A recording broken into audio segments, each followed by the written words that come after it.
Assam times 6 দৰ্শকসকলক দিব ওলাইছোঁ এটা বিগ ব্ৰেকিং নিউজ আৰু ভৱানীপুৰ আঞ্চলিক মহাবিদ্যালয়ৰ সন্মুখত পথ দুৰ্ঘটনাত নিহত হয় এগৰাকী যুৱতী আৰু এই বিশেষ ভয়ংকৰ পথ দুৰ্ঘটনাৰ ঘটনাটো বন্দী হৈছে চিচি কেমেৰাত আৰু দেখি আছে আসাম টাইমছ 6 দৰ্শকসকলে কিছু দৃশ্যাংশ আৰু আজিৰ এই বিশেষ দিনটোত 5:08 এই ভয়ংকৰ পথ দুৰ্ঘটনাটো বন্দী হৈছে চিচি কেমেৰাত আৰু দেখি আছে আপোনালোকে তাৰিখ আৰু সময় আজি 5:08 আবেলি সময়তে যেতিয়া সেই যুৱতীগৰাকী আচলতে ৰাষ্ট্ৰীয় ঘাইপথেৰে আহি আছিলে খোজকাঢ়ি আহি আছিল তেনেকুৱা মুহূৰ্তত যুৱতীগৰাকীয়ে যেতিয়া অন্য একফালে আহিব বিচাৰিছে তেতিয়াই আচলতে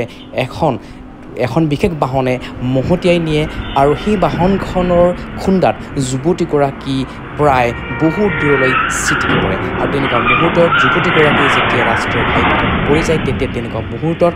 আন এখন ট্ৰাকে সেই যুৱতীগৰাকীৰ ওপৰেৰে পাৰ হৈ যায় আৰু থিতাতে যুৱতীগৰাকীয়ে মৃত্যুক আঁকোৱালি লয় আৰু এতিয়া সমগ্ৰ ভৱানীপুৰতে এক শোকৰ ছাপ পৰিছে আৰু এই সমগ্ৰ ভয়ংকৰ যি পথ দুৰ্ঘটনাৰ দৃশ্যটো ইতিমধ্যেই এক ছ'চিয়েল মিডিয়াত ভাইৰেল হৈ পৰিছে আৰু বহুতেই আচলতে দুখ দিব বিচাৰিছে সেই যি দৃশ্যাংশত পৰিলক্ষিত হৈছে এখন ই ৰিক্সা যিখন ই ৰিক্সা আচলতে অন্য এটা পথেৰে আহি আছিলে আৰু সেই ই ৰিক্সাখনে যেতিয়াই অকণমান টাৰ্ণ ল'ব বিচাৰিছে তেতিয়া পিছপিনৰ পৰা তীব্ৰ বেগত আহি থকা সেই বাহনখন নিয়ন্ত্ৰণ কৰিব নোৱাৰি পেলাই সেই বাহনখনে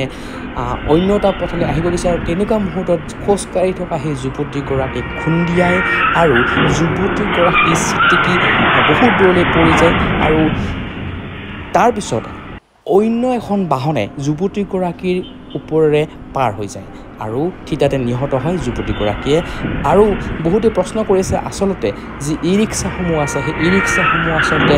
ৰাষ্ট্ৰীয় ঘাইপথত চলাচল বন্ধ কৰিব লাগে আৰু বহুতে দুখ দিব বিচাৰিছে তীব্ৰ বেগত আহি থকা সেই বিশেষ বাহনখন যিখন বাহনে আচলতে নিয়ন্ত্ৰণ কৰিব নোৱাৰিলে আৰু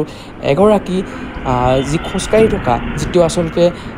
খোজকাঢ়ি আহি আছিলে কোনো বাহনত নাছিলে তেনেকুৱা এগৰাকী যুৱতীক পিছপিনৰ পৰা খুন্দিয়াই আৰু ইমানেই বেছি দুৰ্ভাগ্যজনক যে সেই যুৱতীগৰাকীয়ে যেতিয়া ছিটিকি বহুত দূৰলৈ পৰি যায় তেতিয়া আন এখন বাহন যুৱতীগৰাকীৰ ওপৰেৰে পাৰ হৈ যায়